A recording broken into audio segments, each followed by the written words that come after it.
Podcast Fala Anne. Aqui a gente fala sobre o mundo da dança, o mundo da arte, o mundo do sapateado e muito mais.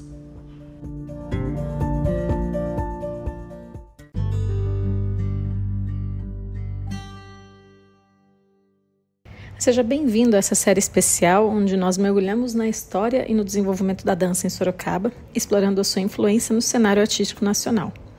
Eu sou Anne Oliveira, artista da dança e sapateadora, e convido você a embarcar nessa jornada de pesquisa, movimento e expressão. Você está preparada para conhecer os passos que moldaram a dança na nossa cidade? Então vem comigo porque o episódio já vai começar. Neste segundo episódio da nossa série especial, nós vamos falar um pouquinho sobre a história da dança no estado de São Paulo, dando um panorama geral aqui estadual, que vai parecer muito semelhante ao nosso primeiro episódio, porque a história da dança no Brasil se desenvolveu também muito aqui no nosso estado, mas tem aí algumas pequenas diferenças ao longo dos anos. Então, novamente, a gente fala primeiro sobre as nossas origens indígenas, né, e os primeiros registros coloniais. Então, antes da chegada dos colonizadores portugueses, as terras que hoje formam o estado de São Paulo, elas eram habitadas por diversos povos indígenas, mais especificamente, né, os maiores eram Guaranis, Tupiniquins e Caingangues. Nessas culturas especificamente, a dança desempenhava um papel essencial nos rituais religiosos, nas celebrações específicas que esses povos tinham e na transmissão de conhecimento também. Isso é muito interessante quando a gente fala de dança.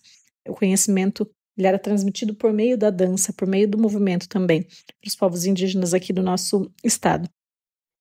Novamente, os movimentos corporais, eles imitavam muitas vezes elementos da natureza e também expressavam várias narrativas míticas e espirituais, né, religiosas ali, das práticas que eles tinham.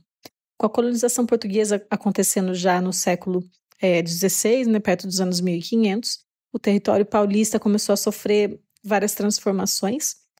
Nós sabemos que isso aconteceu no país todo, mas aqui no nosso estado foi bem intenso, como todos sabemos na história do nosso país. E os padres jesuítas, liderados por pessoas como José de Anchieta, documentaram algumas dessas danças indígenas e até tentaram incorporá-las às suas estratégias de catequização. E adaptaram vários elementos nativos a ritos católicos especificamente.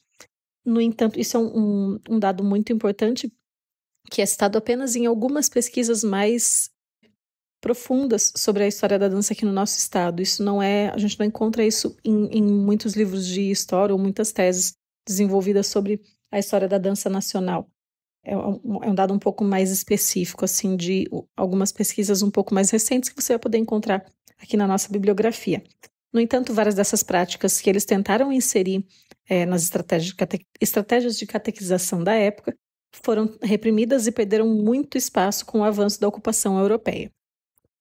Agora, quando a gente fala um pouquinho sobre a influência africana, a partir do século XVII, com a chegada dos africanos escravizados, novas expressões culturais começaram a se consolidar aqui no estado, e as fazendas de café, que se expandiram muito ao longo dos séculos XVIII e XIX, foram se tornando centros de resistência cultural, onde batuques e outras manifestações de origem africana sobreviviam mesmo sob forte repressão.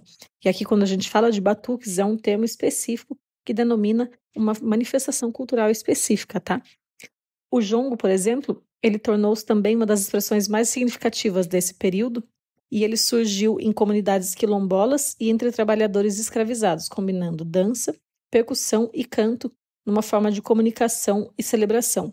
Até hoje, o jongo mantém uma forte presença em algumas regiões do interior paulista, especialmente no Vale do Paraíba. E para quem já ouviu o episódio anterior, vocês sabem qual é a importância do jongo para a história da dança no nosso país de forma geral e também para a história das danças percussivas aqui no nosso país, que para quem me acompanha sabe que meu estudo e a minha carreira tem se desenvolvido muito nessa área das danças percussivas. E eu acabo sempre focando um pouquinho mais nessa forma de expressão cultural. Então, depois, durante o século XIX, a sociedade paulista começou a se transformar com o crescimento das cidades, especificamente São Paulo, e acabou deixando de ser uma vila colonial para se tornar um centro econômico e cultural em ascensão. Então, nessa época, a gente sabe que a elite paulista foi se desenvolvendo como uma burguesia, né, brasileira, e ela começou também, por conta disso, a aderir às danças europeias de salão, como valsa, polca e mazurca, que eram apresentadas nos salões mais aristocráticos da cidade, muito tentando imitar, né, aquelas influências europeias que estavam chegando aqui no nosso país. Como a gente sabe, a burguesia sempre quer imitar a burguesia.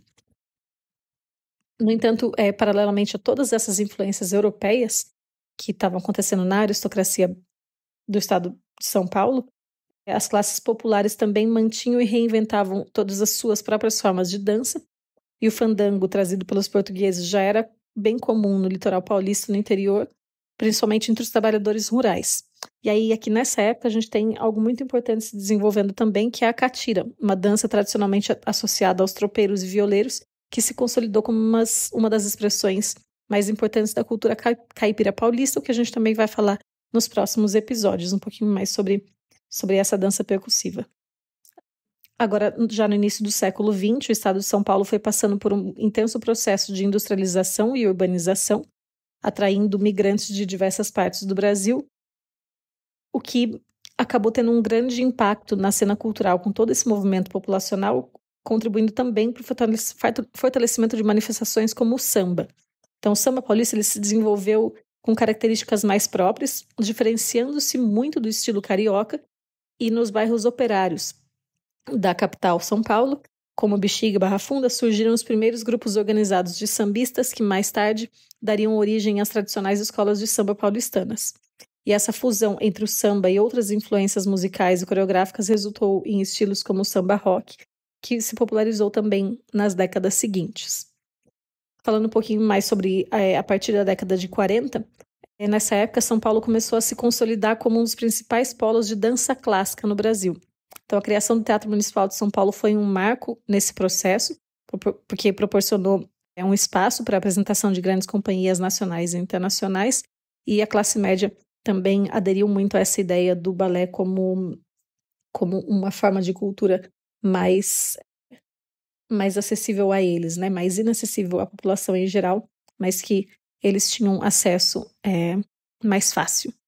E nos anos 60 e 70, o balé também se expandiu muito em São Paulo, com o surgimento de várias escolas e grupos independentes, e um dos momentos decisivos para isso foi a fundação do Balé da cidade de São Paulo em 1968.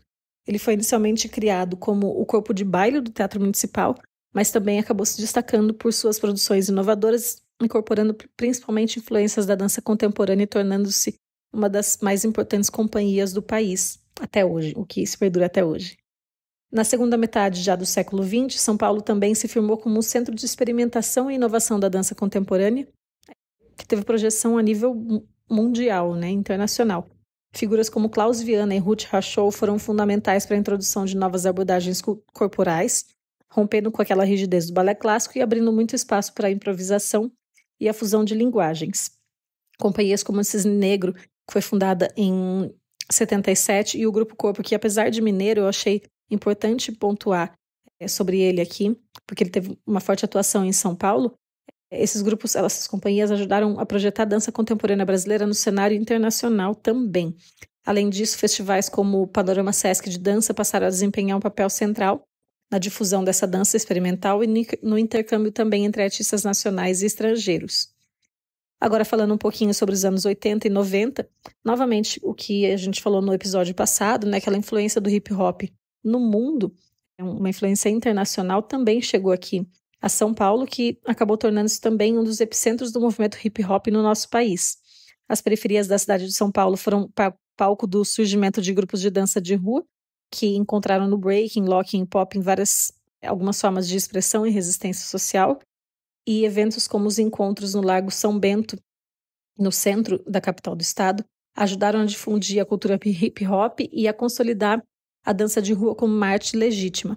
Com o tempo também, competições como a Battle of the Year e vários festivais locais no estado, né, espalhados pelo estado todo, fortaleceram muito essa cena, tornando São Paulo uma referência nacional na dança urbana, mas não só a cidade de São Paulo, como também o estado, porque esses festivais se difundiram por todo o estado, por todo o interior do estado também. E agora, nos anos 2000, a gente tem que sempre mencionar o funk, né, mas especificamente agora o funk paulista, que começou a ganhar uma identidade muito própria, diferenciando-se também do estilo carioca, e com isso surgiram várias coreografias, novas coreografias e movimentos, dando origem a um fenômeno conhecido como passinho, que combina, né? Não combinava, mas combina ainda hoje elementos do hip hop, do frevo e da capoeira. O passinho logo se popularizou nas redes sociais, ganhou muito espaço na mídia, transformando-se em um símbolo da cultura periférica paulista, e hoje ele é um dos estilos mais representativos da dança urbana em São Paulo, com batalhas e competições acontecendo em diversos bairros da capital e do interior. Então, São Paulo continua sendo um dos principais polos da dança no Brasil, com diversidade de estilos, presença de grandes companhias, festivais de forma geral, de todos os estilos de dança, e também projetos sociais, o que faz com que a gente continue tendo várias experimentações artísticas aqui. E, novamente, a gente também tem que mencionar o uso das tecnologias digitais integrado à performance, integrado à dança que é produzida aqui na área, mas principalmente também aqui no estado. A gente tem projetos de dança inclusiva desenvolvidos por ONGs, o que acaba fortalecendo muito mais a história dessa forma de expressão artística aqui no nosso estado e acaba promovendo também muita representatividade e acessibilidade na cena artística do nosso estado, que é uma das mais ricas do nosso país.